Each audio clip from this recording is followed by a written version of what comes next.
সারা শ্রাবণ মাস জুড়ে চলছে নিরামিষ রান্না। আপনারা অনেকেই এই সময় উপোস করে থাকেন, নিরামিষ রান্না খেয়ে থাকেন। আমার নিরামিষ চ্যানেলে সবই নিরামিষ। যা রান্নার রেসিপি আমি পোস্ট করে থাকি প্রতিটা রান্নাই নিরামিষ। আমার এই রান্নাগুলি বিভিন্ন ধরনের, আমার নিজস্ব কিছু রান্না, আমার মা ঠাকুমার সেখানেও কিছু রান্না রয়েছে। সেই রকমই আর একটি রেসিপি আমি আজ নিয়ে এসেছি, সম্পূর্ণ নিরামিষ বেগুন চিড়ে। চলুন করে দেখাই এই রেসিপিটি আমার নিজস্ব সৃষ্টি। বেগুন খেতে খেতে যখন অরুচি লাগবে তখন এইভাবে বেগুন চিড়ে বানিয়ে খেয়ে দেখবেন, দুর্দান্ত লাগবে। বাচ্চা থেকে বড় সকলের ভীষণ পছন্দ হবে আশা করি। কিভাবে এই রেসিপিটা আমি করেছি চলুন করে দেখাই। এর জন্যে আমি নিয়েছি এখানে 6টা বেগুন। দেখুন, বেগুনের মধ্যে প্রচুর পরিমাণ রাসায়নিক সার ব্যবহার করা হয়, সেই জন্যে বেগুনগুলিকে খুব ভালোভাবে ধুয়ে নিয়ে আমি কিছুক্ষণ জলে ভিজিয়ে রেখেছিলাম। এরপর আমি এখানে নিয়েছি চিড়ে। আমি এই বাটিটার 1 বাটি মাপ করে চিড়ে নিয়ে নিয়েছি। খুব বেশি পরিমাণ চিড়ে লাগবে না। এবার বেগুনটাকে আমি কেটে নেব। যেভাবে বেগুন ভাজা কাটা হয় সেভাবেই আমি বেগুনটাকে কেটে নিচ্ছি। একটু মোটা সাইজের করে বেগুনগুলো কেটে নিচ্ছি। এইভাবে কেটে নেব। দেখুন, বেশি পাতলা কাটবেন না, তাহলে কিন্তু ভাজতে গিয়ে ভেঙে যাবে। একটু মোটা করে কাটবেন, তাতে ভাজাটা ভালো হবে আর বেগুন চিড়েটা খেতেও ভালো লাগবে। এইভাবেই কেটে নিচ্ছি। সবকটা বেগুন আমি একইভাবে কেটে নিলাম। এবার বেগুনগুলোকে আমি লবণ আর হলুদ দিয়ে মেখে কিছুক্ষণ সময়ের জন্য রেখে দেব। যেভাবে বেগুন ভাজা করার আগে আমরা লবণ হলুদ মাখিয়ে রাখি, সেইভাবেই বেগুনটাকে লবণ হলুদ দিয়ে মেখে রেখে দিচ্ছি। লবণ হলুদ দিয়ে মেখে নেওয়া হয়ে গেছে। এবার কিছুক্ষণ সময়ের জন্য রেখে দেব। এরপর গ্যাসে কড়াই বসিয়ে দিয়ে দিচ্ছি সাদা তেল একটু পরিমাণ মতো দিয়ে প্রথমে আমি চিড়েটাকে লাল করে ভেজে নেব। একদম মচমচে করে চিড়েটাকে ভাজতে হবে। তেলটা একদম গরম হয়ে গেলে তারপরে কিন্তু চিড়েটা দেবেন, না হলে চিড়েটা কিন্তু মচমচে হবে না। এইভাবে চিড়েটাকে আমি ভেজে নিচ্ছি। একটু সময় নাড়াচাড়া করে চিড়েটাকে ভেজে নেব যতক্ষণ পর্যন্ত না মচমচে হয়ে আসে, লালচে রং হয়ে আসে। ভাজাটা একদম ফুরফুরে হবে, একদম যেন শক্ত না থাকে। প্রতিটা চিড়েই যেন ভাজা হয় এবং একদম ফুরফুরে হয়ে ফুলে ওঠে, সেটা লক্ষ্য রেখে ভাজাটা করে নিতে হবে। গ্যাসের আঁচটা বাড়িয়ে ভাজাটা করে নিলাম। দেখুন, চিড়েটা একদম ঠিকঠাক ভাজা হয়ে গেছে। এইভাবেই চিড়েটা ভেজে নিতে হবে। এবার চিড়েটাকে তুলে নিচ্ছি। এবারে ওই চিড়ের যে তেলটা রয়েছে তার মধ্যেই আমি দিয়ে দিচ্ছি আর একটু সর্ষের তেল। সর্ষের তেলটা দিয়ে তেলটা গরম হয়ে গেলে এবার আমি বেগুনগুলো ভেজে নেব। বেগুনগুলো কিন্তু গ্যাসের আঁচটা কমিয়ে রেখে একদমই ভাজবেন না। গ্যাসের আঁচটা বাড়িয়ে তেলটাকে ভালো করে গরম করে নিয়ে তারপর বেগুনটা ভাজবেন। তাতে কিন্তু বেগুনটা ভেঙে যাবে না আর ভাজাটাও সুন্দর হবে।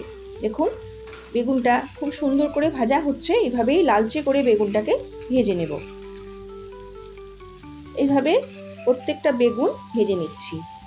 গ্যাসের আঁচটা কিন্তু একদমই কমাবেন না। এবার বেগুনগুলো আমি একটা সাইড হয়ে গেছে, উল্টে দিচ্ছি। দুটো দিকই এইভাবে লালচে করে বেগুনগুলো ভেজে নেব। বেগুনগুলো ভাজা হয়ে গেছে, তুলে নিচ্ছি। এরপর প্রত্যেকটা বেগুন আমি এই একইভাবে ভেজে নিচ্ছি।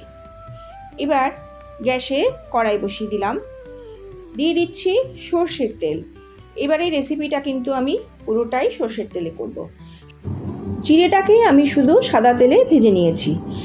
এবার আমি সর্ষের তেল গরম হয়ে গেলে এর মধ্যে প্রথমে দিয়ে দিচ্ছি শুকনো লঙ্কা। এখানে আমি 2টো শুকনো লঙ্কা ভেঙে দিলাম। দিচ্ছি 2টো ছোটো এলাচ, মুখটা ছাড়িয়ে নিয়েছি, 2টো লবঙ্গ আর 1 টুকরো দারচিনি আর মেথি ফোড়ন দিয়েই এই রান্নাটা আমি করছি। ফোড়নটা খুব সুন্দর ভাজা গন্ধ বেরিয়ে এসেছে, দুর্দান্ত গন্ধ বেরোচ্ছে। এইবার আমি এর মধ্যে দিয়ে দিচ্ছি চিরা কাঁচা লঙ্কা, ঝালটা আপনাদের স্বাদ মতো দেবেন। দিয়ে দিচ্ছি আদা কুচি। এখানে আমি আদাটাকে কুচি করে নিয়েছি।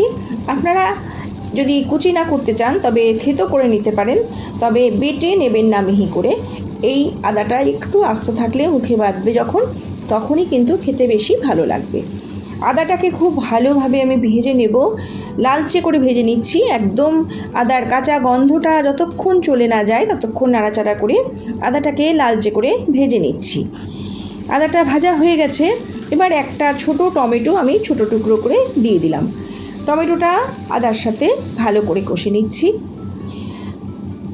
আদাটার সাথে টমেটোটা ভালোভাবে ভেজে নিয়ে এর মধ্যে আমি এবার দিয়ে দিলাম হাফ চামচ জিরের গুঁড়ো, দিয়ে দেব হাফ চামচ ধনের গুঁড়ো, দিয়ে দেব পরিমাণ মতো হলুদ, দিয়ে দিচ্ছি সামান্য কাশ্মীরি লাল লঙ্কার গুঁড়ো আর হিং। অবশ্যই হিংটা এই রান্নাতে দেবেন। এবার মশলাগুলো আমি কষে নিচ্ছি। ভালোভাবে মশলাগুলোকে কষে নেব, একটু সময় নাড়াচাড়া করে মশলাগুলোকে কষে নিচ্ছি। এই রান্নাতে কিন্তু মশলার পরিমাণ একদমই কম লাগবে। ধনের গুঁড়ো জিরের গুঁড়ো কত অল্প আমি দিলাম আপনারা দেখলেন। এবারে সামান্য একটু জল দিয়ে দিলাম যাতে মশলাটা পুড়ে না যায়। সামান্য একটু জল দিয়ে মশলাটাকে ভালোভাবে এবার কষে নিচ্ছি। ভালোভাবে কষে নেব যতক্ষণ না পর্যন্ত তেল ছেড়ে আসে, ততক্ষণ মশলাটাকে কষে নেব। দেখুন মশলাটা কষে নিচ্ছি, তেল ছেড়ে এসেছে। দেখুন একদমই তেল ছেড়ে এসেছে। প্রায় 5 থেকে 6-7 মিনিট আমি মশলাটা কষে নিলাম। এবার দিয়ে দিচ্ছি এখানে সস। এখানে আমি টমেটো সস ব্যবহার করেছি, এটা সম্পূর্ণ নিরামিষ টমেটো সস। এখানে নো গার্লিক নো অনিয়ন যে টমেটো সস রয়েছে সেটাই ব্যবহার করলাম। টমেটো সসটা দিয়ে আমি এবার মশলাটাকে আবারও ভালো করে কষে নিচ্ছি। দিয়ে দিচ্ছি অল্প একটু চিনি। অবশ্যই এই রান্নাতে একটু চিনি দিতে হবে। এটা যদি আপনারা চান তাহলে স্কিপ করে যেতে পারেন, কিন্তু এই রান্নাটাতে সামান্য চিনি একটু দিতে হবে, দিলে ভালো লাগবে খেতে। এবারে দিয়ে দিলাম ভেজে রাখা বেগুনগুলো মশলাটার সাথে এবার আমি একটু নাড়াচাড়া করে নেব। বেশি নাড়াচাড়া করব না, তাহলে কিন্তু বেগুনটা ভেঙে যাবে। সেই জন্যে অল্প একটু নাড়াচাড়া করে নিচ্ছি মশলাটার সাথে। সাবধানে খুবই আস্তে আস্তে হালকা হাতে বেগুনটা মশলাটার সাথে নাড়াচাড়া করে নিচ্ছি। একদমই বেশি নাড়াচাড়া করব না, তাহলে কিন্তু বেগুনটা ভেঙে যাবে। একটু সময় নেড়ে নিয়ে দেখুন নেড়ে নিয়েছি। এবার আমি এর মধ্যে দিয়ে দিচ্ছি সামান্য গরম মশলার গুঁড়ো। অল্প গরম মশলার গুঁড়ো দিয়ে আবারও একটু নাড়িয়ে নিচ্ছি। বেগুনটা মশলার সাথে সম্পূর্ণ মিশে গেছে। এবার এর মধ্যে দিয়ে দেব ভেজে রাখা চিড়েগুলো। উপর থেকে চিড়েগুলো এইভাবে দিয়ে দিলাম।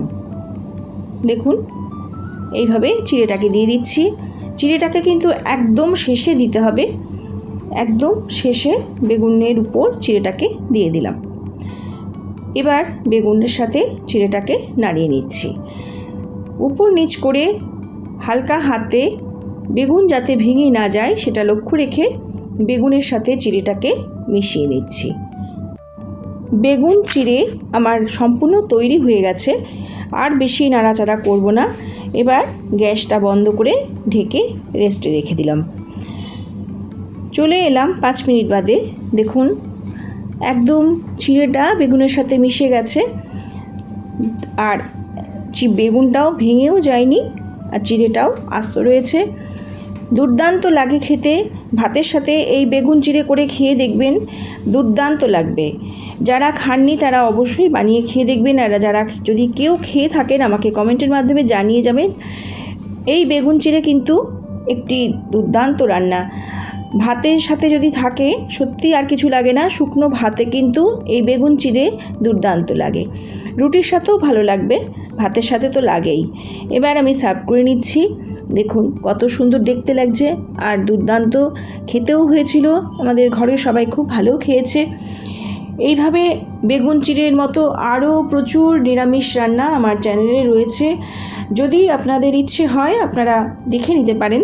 আরও অনেক ধরনের পুরনো দিনের মা ঠাকুমার হাতের হারিয়ে যাওয়া সমস্ত রান্নাগুলি আমার চ্যানেলে রয়েছে। একদম ইউনিক এই বেগুন চিড়ে তাহলে আপনাদের কেমন লাগলো বন্ধুরা?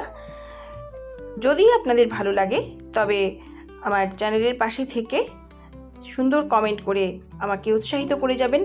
আপনাদের সুন্দর কমেন্ট আমাকে নতুন রেসিপি বানাতে ভীষণ উৎসাহিত করে।